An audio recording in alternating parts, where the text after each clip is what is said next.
नमस्कार। समय हमेशा एक सा नहीं रहता और यही वजह है कि हम समय के बदलने के साथ साथ बहुत ही जल्दी बदलने की प्रवृत्ति के आदी हो जाते हैं। एक घटना, एक परेशानी धीरे धीरे नज़रों से कब धूमिल हो जाती है, इस बात का पता नहीं चलता। लेकिन शायद ये भूल जाने की आदत उन लोगों के साथ होती है जिनका सीधे तौर पर उस घटना या हादसे से लेना देना नहीं होता। तभी तो एक समय के बाद उन लोगों के लिए ये कोई बड़ी बात नहीं रह जाती। लेकिन मैं आपको एक ऐसे ही समय को याद कराने और उससे जुड़ी अपडेट देने के लिए आई हूँ। 7 अक्टूबर 2023 विश्व में एक भारी हलचल मची जब इजराइल और हमास के बीच में युद्ध शुरू हुआ। तब से लेकर आज तक इस युद्ध से हुई तबाही के मंजर की तस्वीरें इन सभी ने हमको हिला कर रख दिया था। इस युद्ध को शुरू हुए तकरीबन 10 से 11 महीने हो चुके हैं और इन 10 से 11 महीनों के दौरान इजराइल और हमास के बीच में जारी जंग में मरने वाले फिलिस्तीनियों की जो संख्या है वो 40,000 के पार हो गई है। और इसकी जानकारी गाजा के हेल्थ मिनिस्ट्री ने दी है।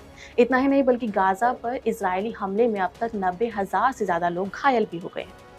मिनिस्ट्री की तरफ से रिलीज डेटा में हमास के आतंकवादियों को भी शामिल किया गया है। उम्मीद ये भी जताई जा रही है कि मरने वालों की संख्या इससे भी ज़्यादा हो सकती है, क्योंकि अभी भी कई जो डेड बॉडीज़ हैं वो मलबे में दबी हुई हैं। 7 अक्टूबर को हुए उस पहले हमले में लगभग 1200 इजरायली नागरिकों की मौत हो गई थी। वहीं आतंकवादी लगभग 250 लोगों को बंधक बनाकर गाजा ले गए थे।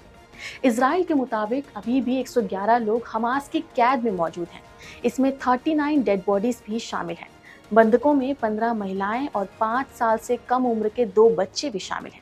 लेकिन इस जंग के शुरू होने से लेकर अब तक इजराइल के 329 सैनिकों की भी मौत हो गई है। वहीं इजरायली सेना के मुताबिक उन्होंने अब तक हमास के 15,000 से ज्यादा आतंकवादियों को मार गिराया है। जंग की वजह से गाजा में लगभग 18 लाख लोग अपना घर छोड़ चुके हैं। इजराइल और साउथर्न लेबनान में हजारों लोगों ने अपना घर छोड़ा और ये मजबूरी में उनको करना पड़ा।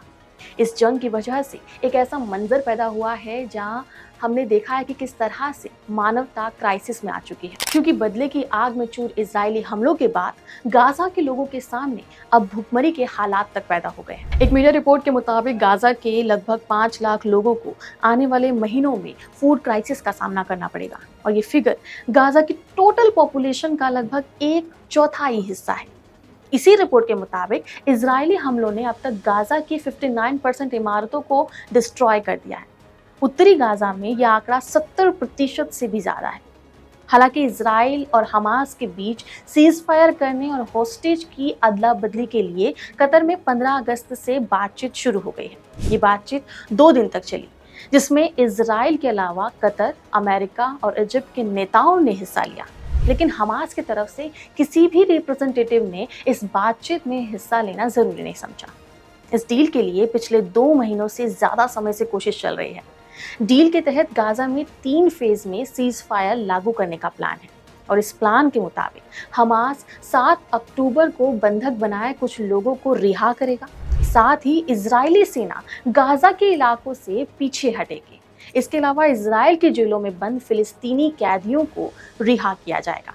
इतना ही नहीं बल्कि प्रधानमंत्री नरेंद्र मोदी ने भी इजराइल हमास युद्ध रोकने के लिए इजराइल के प्रधानमंत्री से बात की थी और सभी बंधकों को तत्काल रिहा करने और गाजा में फंसे लोगों तक मदद पहुंचाने की उन जरूरत को बताया था। इसके कुछ ही देर बाद अमेरिका के राष्ट्रपति जो बाइडेन का एक बयान आया। उन्होंने कहा कि हम सीज फायर के बिल्कुल करीब हैं और जल्द ही इस बारे में फैसला हो सकता है, लेकिन ये कब हो पाता है ये देखना होगा। लेकिन दूसरी तरफ देखें तो इजराइल पर एक और खतरा है।